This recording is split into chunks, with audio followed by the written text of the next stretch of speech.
Alors voilà notre dernière discussion, dernier partage en ce qui concerne cette réforme. On a vu dans un premier temps, une première série, quelques éléments concernant la réforme et le chrétien, et nous en particulier. Est-ce que ça va changer dans notre vie de tous les jours, cette compréhension de cet apport, si je puis dire, de cette réforme. Bon. Ensuite, on a vu qu'est-ce que ça pouvait changer dans la vie de l'Église, dans son fonctionnement. Et maintenant, il faudrait regarder un petit peu qu'est-ce que cette réforme va apporter au monde. Plutôt qu'est-ce que Dieu va apporter au monde au travers de cette réforme de l'Église. Rappelons-nous que l'Église a pour but de révéler le royaume, d'étendre le royaume. Et le royaume, c'est le royaume de Dieu, c'est Dieu qui règne sur la terre, c'est Dieu qui se voit, c'est Dieu qui se montre, c'est Dieu qui agit.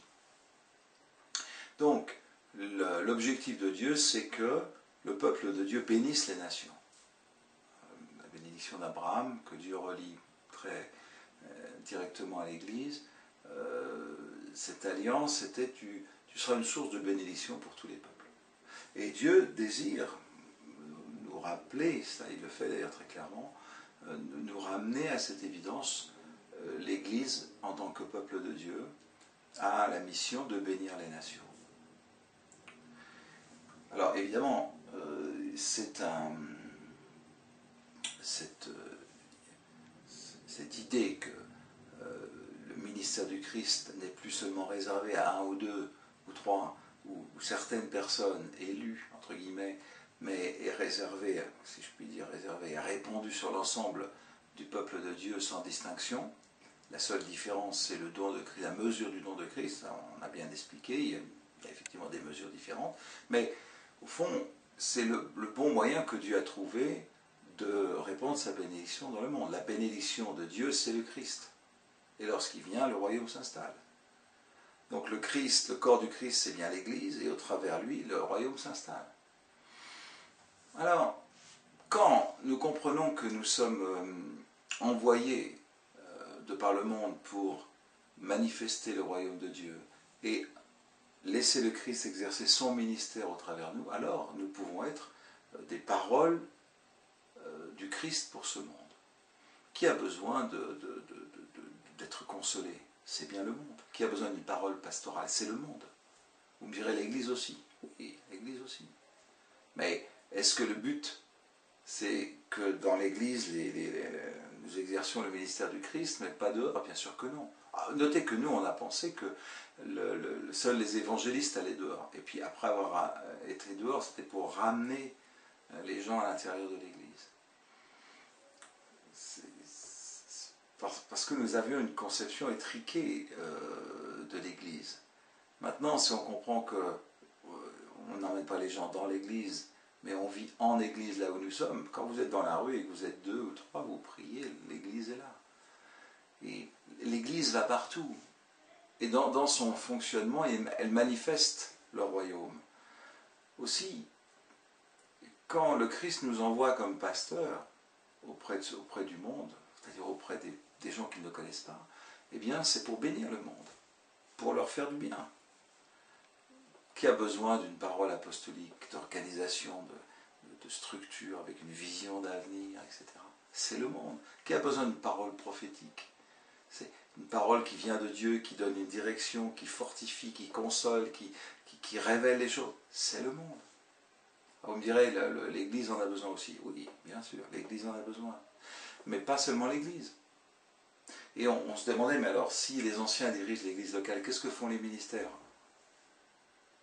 Si nous gardons les ministères pour nous, nous privons le monde de la bénédiction de Dieu. Et notez que chaque fois que le peuple d'Israël a voulu garder la bénédiction pour lui, Dieu a envoyé des prophètes pour lui dire non, c'est pas ça le but. Vous n'êtes pas, la bénédiction, c'est pas seulement pour vous, c'est pour que vous soyez une bénédiction pour les autres. Et quand c'était trop flagrant, eh bien, il prenait le peuple de Dieu et les envoyait dans d'autres pays carrément, pour qu'ils soient une source de bénédiction. C'est cette pensée-là que les ministères, au sens large, ça on l'a compris, sont pour le monde, même au sens restreint, je dirais même extrêmement restreint, sont pour le monde. On a des exemples intéressants. Des gens comme Joseph, comme Daniel, voilà des exemples forts, j'entends bien, mais qui peuvent nous parler un petit peu de ce que Dieu peut faire. Dieu est là, mais en même temps, ils sont des sources de bénédiction pour les autres. Le Pharaon dira, est-ce qu'on peut trouver quelqu'un qui est plus intelligent que Joseph? On ne trouvera pas. Et en 1 heure, il passe des geôles royales au rang de grand vizir, second en Égypte. Daniel, la même chose. Esther. Comment dire, ces exemples-là nous aident à comprendre ce que Dieu veut faire. Oui, les ministères sont pour le monde, au sens restreint, au sens large, et tous les autres, en tous les étages intermédiaires, mais ils sont pour l'Église, mais ils sont aussi pour le monde. Et cette notion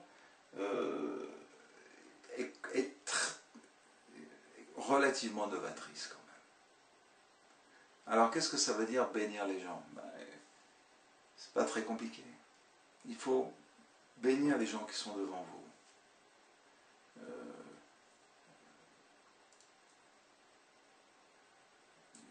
Il y a un chrétien, il travaillait dans une usine et le président Sarkozy, quand il était président, est venu visiter l'usine. Et quand il est entré dans l'atelier où il était, Sarkozy est allé directement voir ce chrétien, sans savoir que c'est un chrétien. Et il a parlé avec lui. Et après, le service de sécurité est venu lui dire « Qu'est-ce qu'il vous a dit ?» etc. Il voulait savoir. Et lui, il a dit à Sarkozy « Vous avez besoin qu'on prie pour vous ?» Et Sarkozy a dit « Oui, il faut prier pour moi. » Une bénédiction. C'est pas très compliqué. Dieu va ouvrir des portes parce que le désir du Christ, c'est de bénir. Rappelez-vous, c'est pas nous qui exerçons, on n'a pas envie de faire des choses, c'est le Christ qui veut exercer son ministère au travers de nous. Et il nous enverra dans des endroits où on ne serait pas allé de nous-mêmes. Il ouvrira des portes qui n'auraient pas été ouvertes spontanément. Le but de Dieu, c'est cela, et va jusque-là. Et alors, je prends un ou deux exemples. Bien sûr, quand nous pouvons prêcher l'évangile, je dirais l'évangile dans son essence, il faut le faire. Amener les gens au salut, c'est comme ça que les gens sont sauvés. Mais il y a une notion que nous n'avons pas assez prise en compte et que vraiment le Seigneur développe dans cette réforme, c'est l'idée de bénir. Je vais donner quelques exemples comme ça au fur et à mesure de nos partages, mais bénir, c'est simplement faire du bien gratuitement.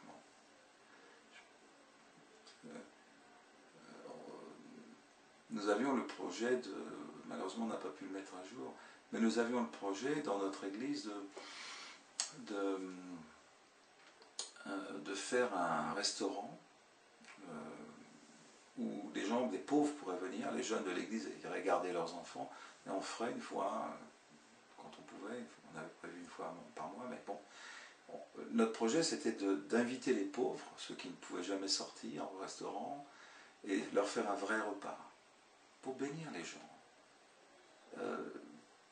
Si votre voisine du dessous a 4 enfants et qu'elle est toute seule, proposez-lui de garder ses enfants, donnez-lui 20 € et qu'elle aille au cinéma un soir, tranquillement, se reposer, se détendre.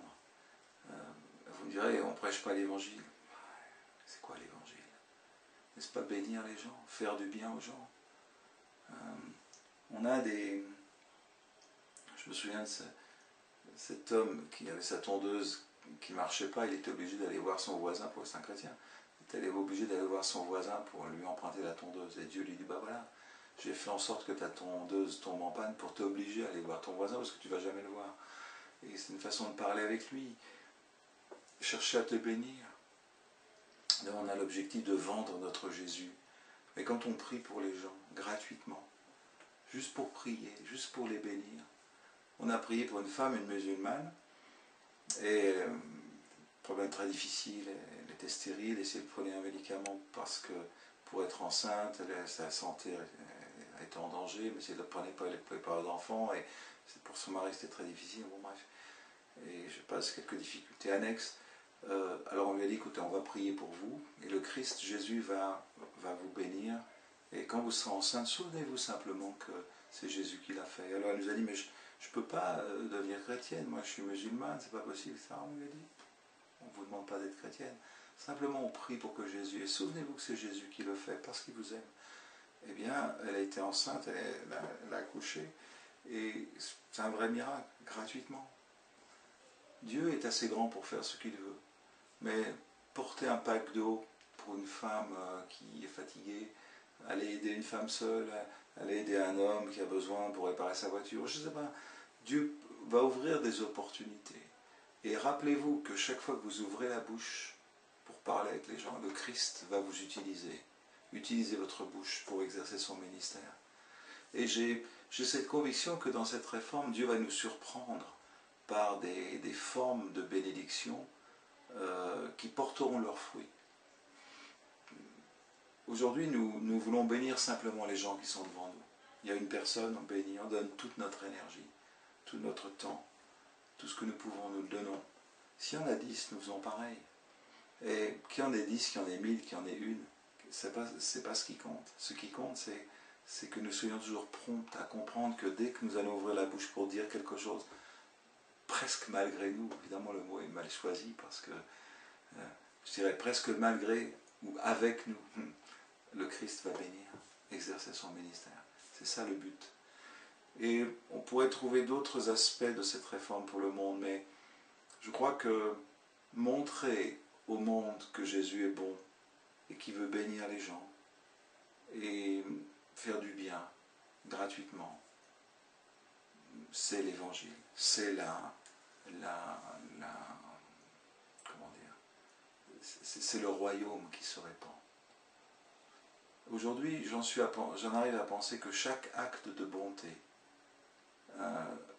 que je prodigue est suscité par le Christ pour manifester le royaume. Dans le seul but de manifester le royaume, pas de faire grandir l'Église. L'Église, c'est le moyen par lequel le royaume va s'agrandir. Mais l'Église n'est pas la finalité. Le royaume est la finalité. Et que des gens aillent ici ou ailleurs, c'est pareil, c'est la même communauté, c'est la même Église. On a conscience de ça. Et si tu trouves que l'herbe est plus verte à droite, va à droite. Ça n'a aucune espèce d'importance parce que pour Dieu, c'est la même Église, c'est la même communauté. Et seul Dieu est capable de faire ça. C'est pour ça que c'est une réforme. Et Dieu fait ça. Il le fait ici, en France. Il le fait dans beaucoup d'autres pays, avec des gens de bonne volonté. Et on a partagé quelques éléments. Je sais que le Seigneur montre d'autres choses à d'autres, enfin sur le même thème, mais avec un développement un petit peu différent. Que Dieu soit béni pour sa richesse. Et qu'il réforme nos façons de penser, nos pratiques, jusqu'à ce que le monde puisse être béni par la source par laquelle le Seigneur veut bénir, c'est-à-dire l'Église. Que Dieu vous garde.